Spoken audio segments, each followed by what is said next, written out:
2026 বিশ্বকাপের গ্রুপ পর্ব শেষ করে আবারও নকআউট স্টেজে উঠে এসেছে 5বারের বিশ্ব চ্যাম্পিয়ন ব্রাজিল। কিন্তু প্রশ্ন হলো, তারা কি সত্যি চ্যাম্পিয়ন সুলভ ফুটবল খেলেছে নাকি এখনও সেরা ছন্দ খুঁজছে? গ্রুপ সিতে ব্রাজিলের শুরুটা কিছুটা ধীর ছিল। প্রথম ম্যাচে মরক্কোর সঙ্গে 1-1 গোলে ড্র করেছে। সে ম্যাচে ব্রাজিল আক্রমণ করলেও ফিনিশিংয়ে ধার কম ছিল। দ্বিতীয় ম্যাচে ব্রাজিল ঘুরে দাঁড়ায়। হাইতিকে 3-0 গোলে হারিয়ে দিয়ে তারা দেখিয়ে দেয় কেন তারা এখনও ফেভারিট। মিডফিল্ড কন্ট্রোল, দ্রুত ট্রানজিশন আর উইং অ্যাটাক সবকিছুই ছিল অনেক বেশি ধারালো।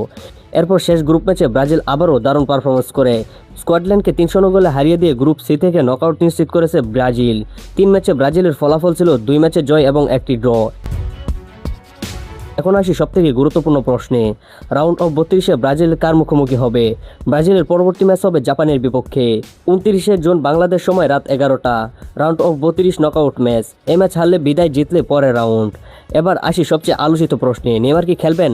সাম্প্রতিক আপডেট অনুযায়ী নেইমার ইনজুরি কাটিয়ে দলে ফিরেছেন এবং স্কটল্যান্ডের ম্যাচের আগে তাকে ফিট বলে ধরা হয়েছিল। এমনকি রিপোর্টে বলা হয়েছে তিনি মাঠে ফিরেছেন। তবে জাপানের বিপক্ষে শুরু থেকেই খেলবেন কিনা এখনও আনুষ্ঠানিকভাবে নিশ্চিত করা হয়নি।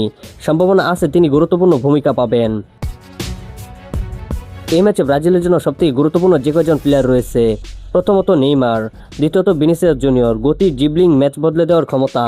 তৃতীয় ম্যাথিউস কুনহা, স্কটল্যান্ড এবং হাইতির বিপক্ষে মোট 3টি গোল করেছেন তিনি, তাই তাকে ধরা হবে না এটা হতেই পারে না।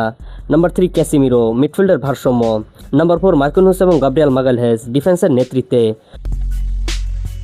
শেষ কথা, গ্রুপ পর্বে ব্রাজিল ভালো খেলেছে, কিন্তু নকআউটে আর ভুল হলে সুযোগ নেই। তো এই ছিল আমাদের আজকের ভিডিও। আপনার কি মনে হয়, ব্রাজিল কি জাপানের বিপক্ষে জিততে পারবে? কমেন্ট করে আপনার মতামত জানাতে ভুলবেন না এবং অবশ্যই আমাদের চ্যানেলটিকে সাবস্ক্রাইব করে ভিডিওতে একটি লাইক করে যাবেন। তো আজকের মতো পর্যন্ত, সবাই ভালো থাকেন, সুস্থ থাকেন। দেখা হচ্ছে একটি পরবর্তী ভিডিওতে। আল্লাহ হাফেজ।